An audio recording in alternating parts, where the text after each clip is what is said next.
নমস্কাৰ ছাৰ, মোৰ নাম সীমান্ত কুমাৰ ৰয় আৰু মই জিঅ' এয়াৰ ফাইবাৰ টিমৰ পৰা আহিছিলোঁ ছাৰ। ছাৰ, মই জনাবলৈ পাই সুখী হৈছোঁ যে আপোনালোকৰ এৰিয়াত এতিয়া জিঅ' এয়াৰ ফাইবাৰ লঞ্চ হৈছে ছাৰ। ছাৰ, আপুনি যদি বেয়া নাপায় আপোনাৰ 2 মিনিটমান সময় মই ল'ব পাৰিম নেকি ছাৰ? হয় ছাৰ।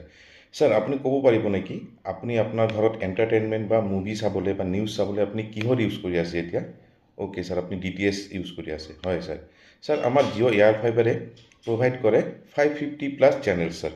তাতে আপুনি পাব 150+ HD চেনেল, যোনটো আপুনি চাগে এতিয়া DTHত পোৱা নাই ছাৰ। লগতে স্পৰ্টছ চেনেলো আপুনি চাগে পোৱা নাই, কিন্তু আমাৰ ইয়াতে sir sports channels, English channel আৰু HD চেনেলছ পাই যাব ছাৰ। হয় ছাৰ। লগতে আমাৰ আছে কেটচ্আপ টিভিৰ সুবিধা। কেটচ্আপ টিভিৰ সুবিধা থাকিলে কি হয় ছাৰ, আপুনি যদি কোনোবা এখন চিৰিয়েল চাই ভাল পায়, যদি বাই চান্স আপুনি মিছ কৰি দিয়ে নহয়, সেইটো আপুনি যিকোনো সময়ত আপুনি চাব পাৰে এপিছড ৱাইজ। হয় ছাৰ। লগতে আমাৰ এয়াৰ ফাইবাৰ হৈছে ৱেডাৰ প্ৰুফ। ছাপ'জ আপুনি এতিয়া DTH